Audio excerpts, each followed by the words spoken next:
Howdy folks, and welcome back to World of Tanks with the mighty Jingles, where Derp in the KV2 is about to have a very strange game on the Overlord map. Barely seconds after the match has begun, the Hellcat on the enemy team decides that it's all just too much to bear and throws himself to his death off the nearest available cliff, and since we're on the Overlord map, he didn't have very far to go. Overcome with grief at the loss of his teammate, the AMD 178B on the enemy team, presumably as some kind of suicide pact, joins him in a fiery death on the rocks below on the beach almost immediately afterwards. So, good start. Very shortly afterwards, Derp is fighting an enemy KV2R with the assistance of an SU-100 and an M42-57.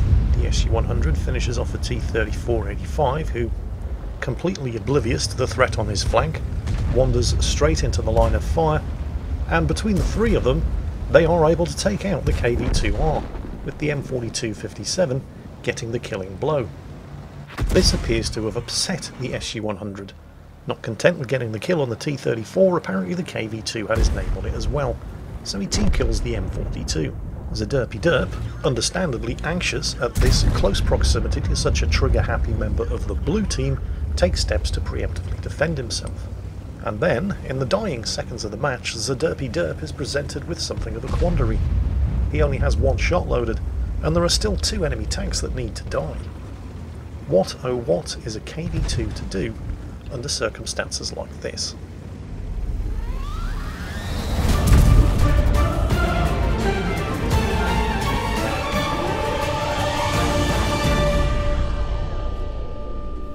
Totally worth it.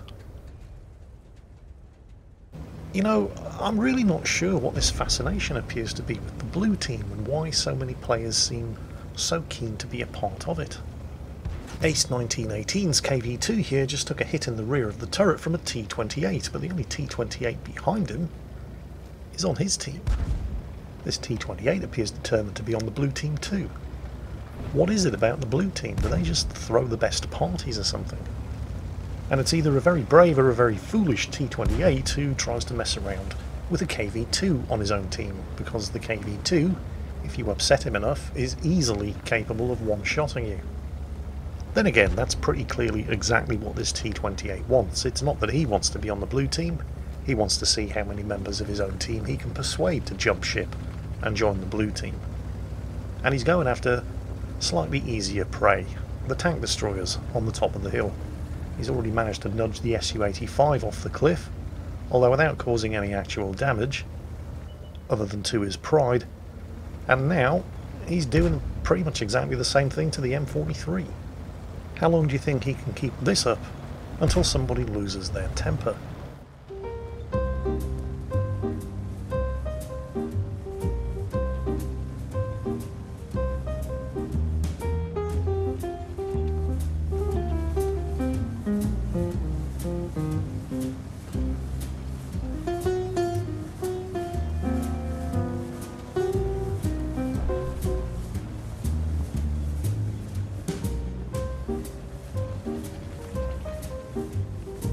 You know, whilst all this asshattery is going on, all I can say is the team are really lucky that there are no enemy tanks trying to force that opposite ridge, aren't they?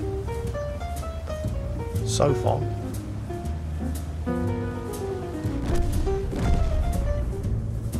Me and my big mouth. And that's an enemy KV2. And his repair kit is on cooldown. Unfortunately, his engine just got hit and knocked out by the Dicker Max, who is as yet unspotted, but you can bet your ass that that KV2 in the bushes on the far side of the ridge is reloading his gun. And he's been joined by a Stug. Two phrases leap to mind here: no good deed goes unpunished, and if you can't take a joke, you shouldn't be playing World of Tanks. KV2s do seem to be unaccountably popular for some unknown reason. Wait, no, it's not an unknown reason, is it? It's because they're awesome. Hey, you in the KV2. Yes, you with the name that I'm not even going to try to pronounce, and instead I'm just going to address as Dave throughout the rest of this particular segment. Just how awesome is your KV2R?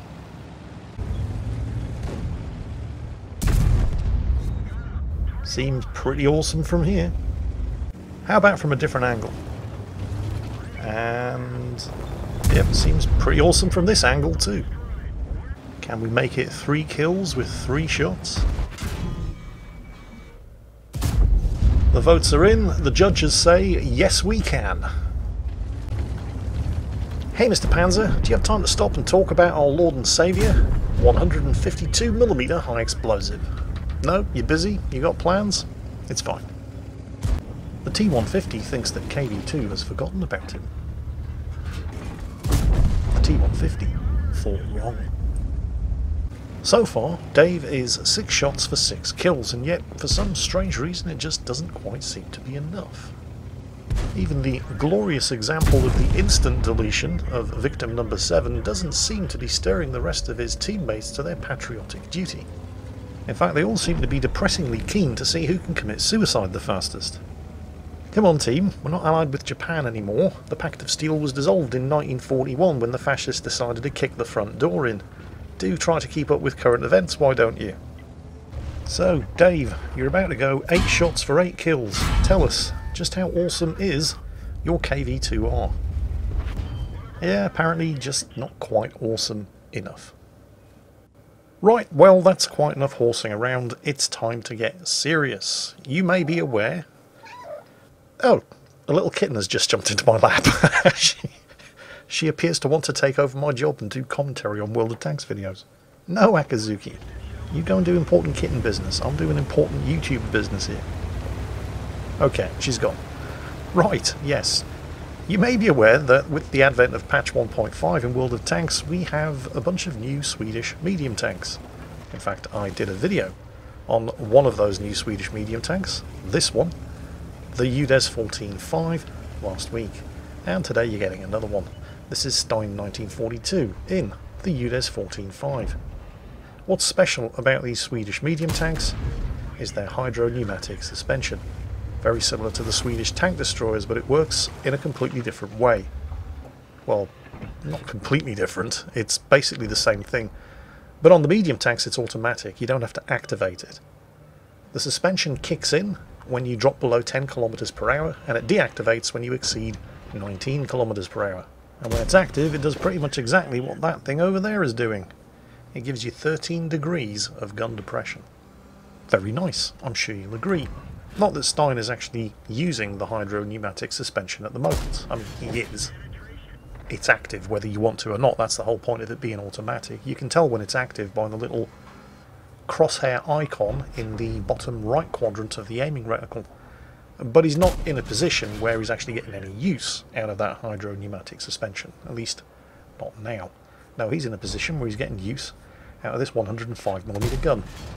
Just shooting targets up the whole day long, while remaining undetected from this very sneaky little spot, here more or less in the centre of the Live Oaks map. He's going to remain here for some time. Not ineffectively, I must hasten to add. He's in a good spot, with plenty of targets to shoot at, and he is going to rack up quite some damage. However, at times I'm not altogether convinced he's making the best choice of targets. I mean, he's shooting up this Panther II, for example, and that's fine, but there's a Walker Bulldog right next to it who's a one-shot kill. And he has multiple opportunities to kill that Walker Bulldog, but every time he instead goes for the target where he can get the full damage potential out of his 105mm gun, rather than eliminating a tank that's still capable of hitting his teammates, and him, because he's now been spotted. Now, I don't know if he is damage farming here, but it kind of seems that he is. And while that's not strictly a bad thing, generally speaking, if you got the opportunity to kill a tank, you should take the shot. Even if that tank only has 50 health remaining and you have a 390 alpha damage gun, take the shot. Because it's one less tank shooting back at you and the rest of your teammates. And not killing a tank when you've got the chance can really come back and bite you in the arse. Then again, I mean, there goes the Walker Bulldog again. I don't know if he is exactly just damage farming here, going for the maximum damage that he can obtain with each shot, because you do see him at least looking at the Walker Bulldog, and each time he did, he didn't really have a great shot at it. So I don't know. I'm just saying, sometimes I found his target selection choices a little unusual. His performance thus far appears to have upset at least one of his teammates. He's busy pinging the map in his location right now and calling him a shitter, the guy in the Lance and Sea, who was over there and got killed. Well, you know, he has done 3,700 damage to the tanks that were attacking the Lance and Sea. I don't really see what more he could have done. But, you know, it's the internet. Everybody's a critic. Well, anyway, the eastern flank has completely collapsed. Almost half of the team have already died. One of the artillery, at least, has realised that if they don't get out of there quick, they're going to die soon. The other one, the FV207, is, of course, just completely immobile. No doubt still locked in his little top-down view of the other end of the map, completely unaware of the fact that he's about to die. Stein is relocating to try and get some more shots on target and finally getting some use out of this hydro-pneumatic suspension, giving an extremely low target profile to any tanks that may decide, since he was spotted, to take some pot shots at him. Stein's big problem now, of course, is the EBR, who's just kind of driving around doing EBR things. He has to kill that guy, not only so he can continue to use those bushes to get direct shots on enemy tanks, but also to spot targets for the remainder of his team in the town. He's got the EBR, took some damage doing it, but he's no longer immediately spotted.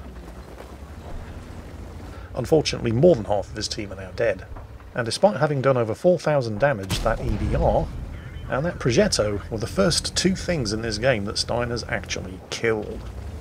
Now, we can probably debate for quite some time as to whether or not he was farming damage over kills earlier, but now there's no longer any doubt. The team need kills, they need a lot of them, and they really kind of need them now.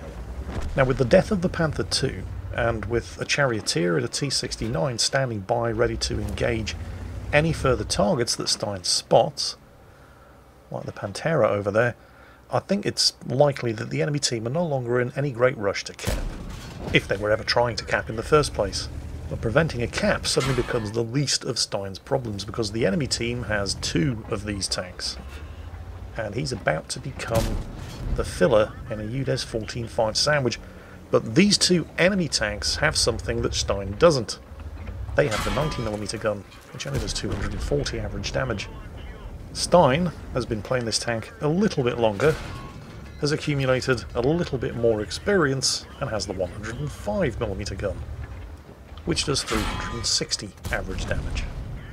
In less than 2 minutes, he's racked up 5 kills and increased his damage total to not far short of 6,000. Of course, you could fart in his direction right now and his tank would explode. He has so little health left. His ammo rack is damaged and his repair kit is on cooldown. And while the Charioteer and the T-69, his only two remaining teammates, return to the town, possibly anticipating the enemy tanks from the south pushing further through to the north, he goes looking for that P-44 Pantera. His ammo rack is damaged, but he should only need one shot to kill the P-44. He doesn't really have to worry about being spotted from the west. There should be nothing but the two friendlies over in that direction, and without any danger of being spotted from the west, it is possible to use this line of bushes to get surprisingly close to the cap point without actually being detected. No sign of that P-44 though. I mean, it could be that the reason he wasn't detected wasn't because he was being extraordinarily sneaky, it's because the P-44 isn't up there anymore.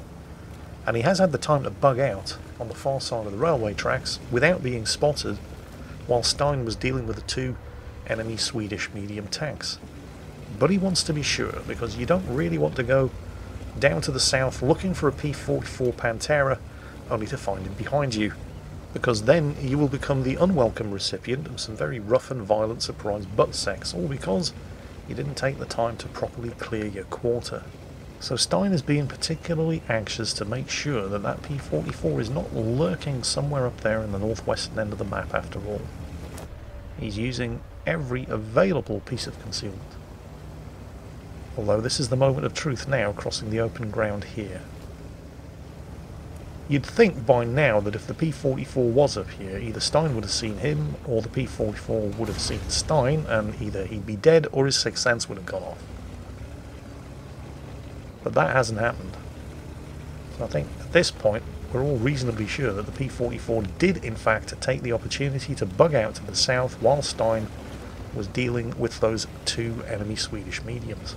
And sure enough, while Stein was clearing the northwestern end of the map, the P-44 has popped up down to the south, which is not the best of news, all things considered, for the T-69, who was trying to be sneaky and nearly succeeded in getting down to the south undetected and spotting some targets for the Charioteer. But the thing that people often tend to overlook when they throw around phrases like nearly succeeded is that nearly succeeded means exactly the same thing as failed.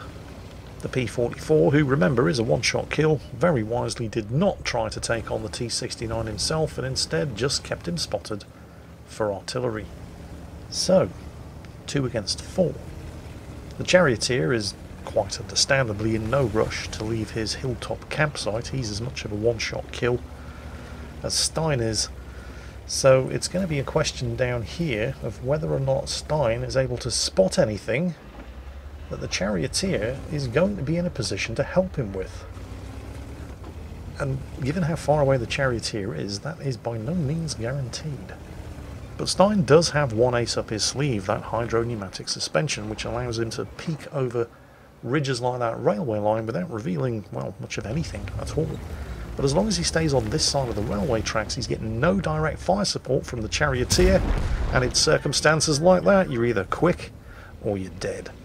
And the Pantera just wasn't quite quick enough. Of course, Stein has to keep moving because, well, if the enemy artillery, and yep, at least one of them was paying attention to where the Pantera was going, they would have been tracking him in that top-down view, ready to hit anything that he spotted.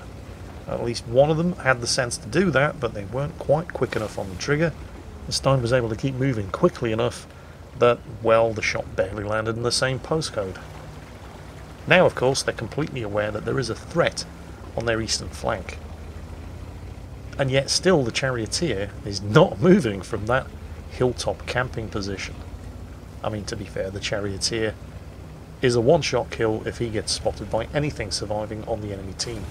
Either of the artillery, you can see him up there, very low on health, and the Scorpion G. But that's not a huge amount of consolation to Stein here. Of course, he's equally aware that if somebody has to go looking for targets, it should probably be the fast, low-profile, stealthy medium tank, rather than the tank destroyer.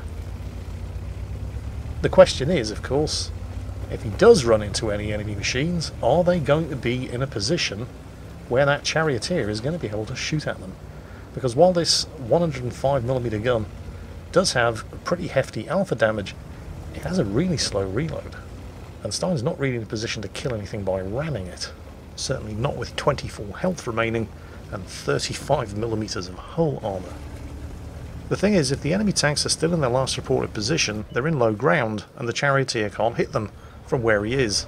And if they've fallen back to here, the Charioteer can't hit them from where he is. None of these guys are even reacting to the fact that they're getting shot at. They're probably both still in that top-down view. I think the FV207 has now only just realised that not everything is going according to plan. But he's not doing a huge amount about it, although to be strictly fair, there wasn't a huge amount that he could do. And that just leaves the Scorpion G, and there he is. And once again, the Charioteer is not in a position to do anything about it.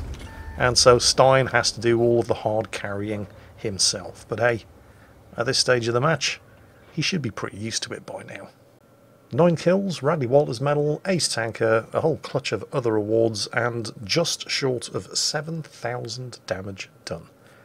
If Stein likes this tank, and there's every reason to suspect based on this battle alone that he does, then he's absolutely going to love the tier 9 and 10, because it's pretty much more of the same, except this time with a little bit of actual armour.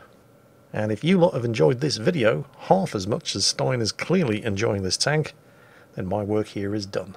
And as always, take care, and I'll catch you next time.